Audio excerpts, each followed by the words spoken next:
अस्सलाम वालेकुम। आज ज़ुकीनी बनाने की बहुत ही इजी रेसिपी आपके साथ शेयर करूँगी। हम इसे सबसे पहले पील कर लेंगे।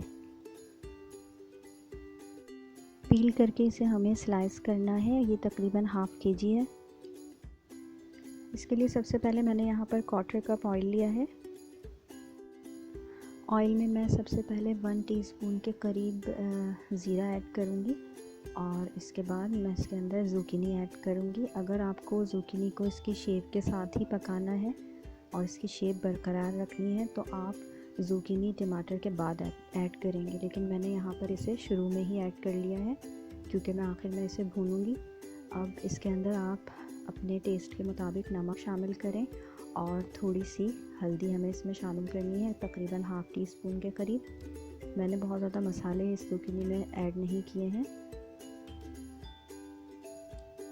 हल्दी ऐड करने के बाद हम इसे अच्छी तरह से मिक्स करेंगे और आंच को तेज़ ही रखेंगे।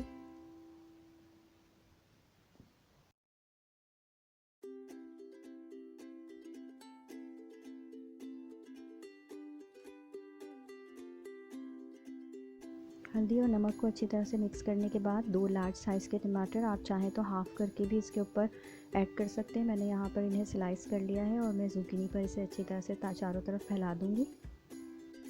अब मैं यहाँ पर हरी मिर्चों को काट कर ऐड कर रही हूँ।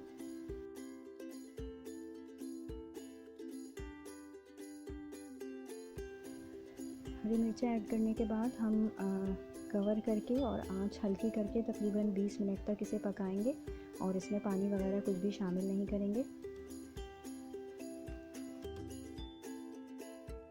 तकरीबन 20 मिनट के बाद मैंने यहाँ पर कवर हटाया और इसके अंदर काफ़ी सारा पानी मौजूद है जो कि टमाटर और सब्ज़ी से निकला है।